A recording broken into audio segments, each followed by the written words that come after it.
Its roots are in the highest realms, and its branches and leaves are all the worlds and the many beings that exist. This tree gives forth fruit, life, sustenance, and wisdom. In the Bible, Moses wrote that Adam and Eve were free to eat of the tree of life. This means that Adam and Eve were free to feed themselves with the science of the tree of life, the science of God, Kabbalah. And as the tree of life also symbolizes the soul, Adam and Eve, humanity, were allowed to enjoy the benefits of abiding in a state of perfection, with an awakened consciousness. A fully illuminated consciousness is represented in the tradition of the Christmas tree, a symbol of the tree of life as passed down through Germanic esoteric traditions.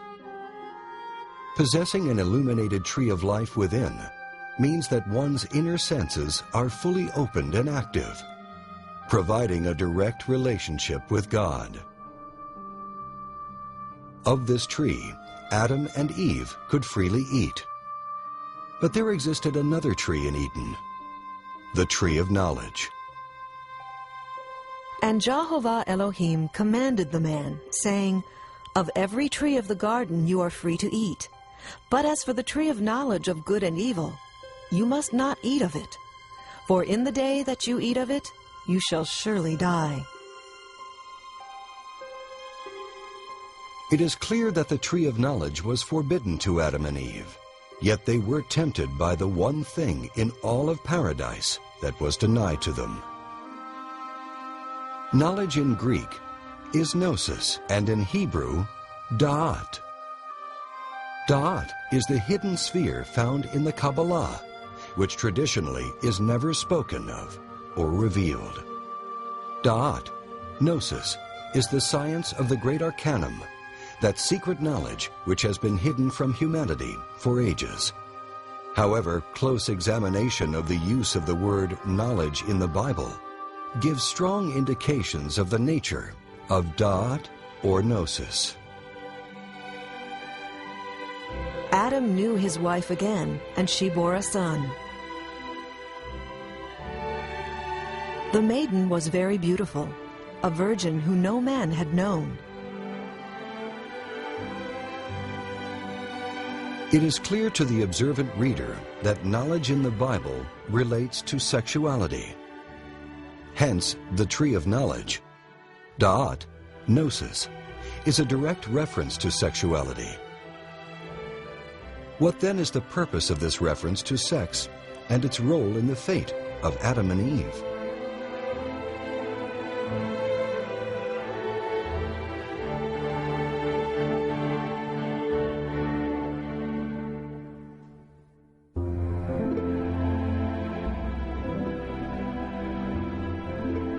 When humanity was physically separated into two sexes, man and woman still carried within them the reflection of their Creator. Thus, within every male, there still exists a female aspect, and within every woman exists a male aspect. By this level of meaning, Adam and Eve symbolized the subtle energetic physiology of the individual. Adam and Eve as polarized energy are represented in the ancient symbol of the caduceus. Popularly associated to the Greek god Hermes, the symbol of the caduceus is actually visible in the records of countless ancient cultures from around the world.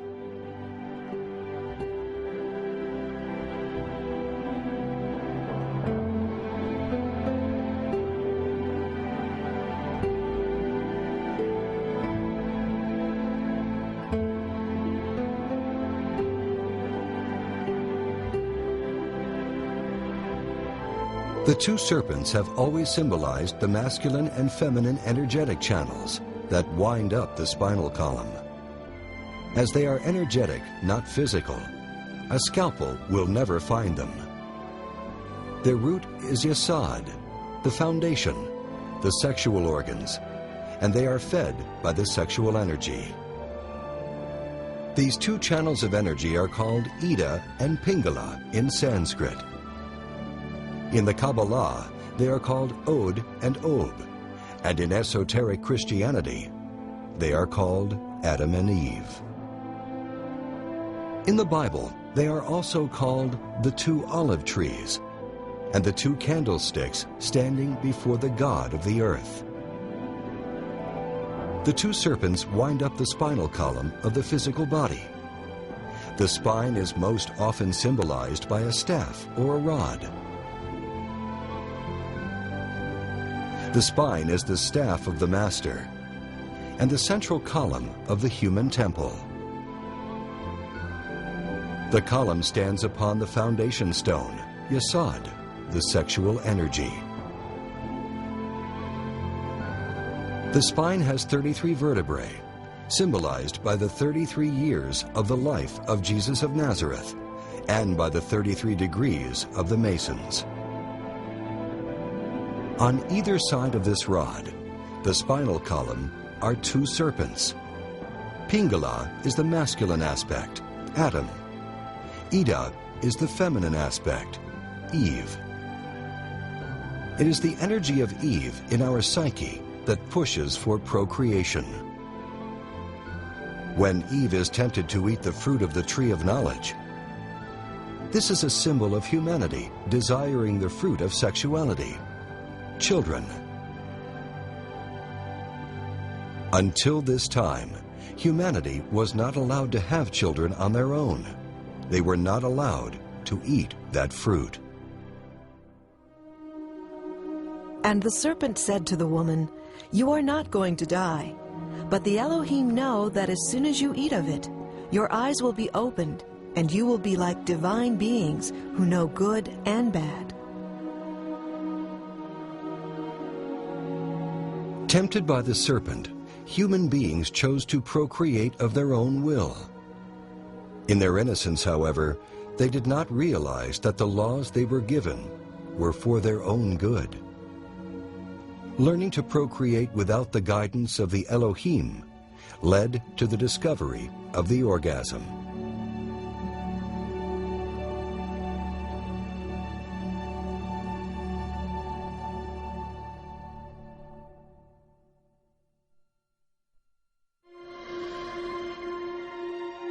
The tree of knowledge, or sexuality, was present alongside all the other aspects of existence. It is even recognized as an important presence in Eden, alongside the tree of life. And in the tradition of the Kabbalah, these two trees are said to share the same roots. However, unlike any other tree in Eden, Adam and Eve were only allowed to enjoy the tree of knowledge without indulging in its fruit. For as soon as you eat of it, you shall die.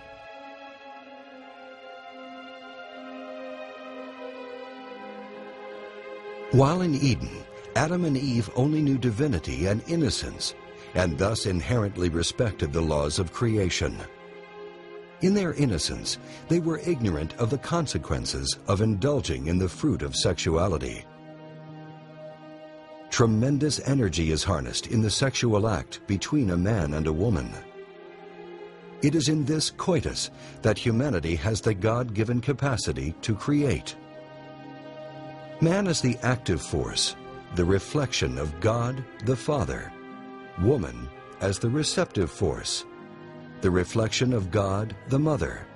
And sex as the force that brings them together. These are the three forces that give rise to all of creation, and this is the foundation of the universal symbol of the Trinity.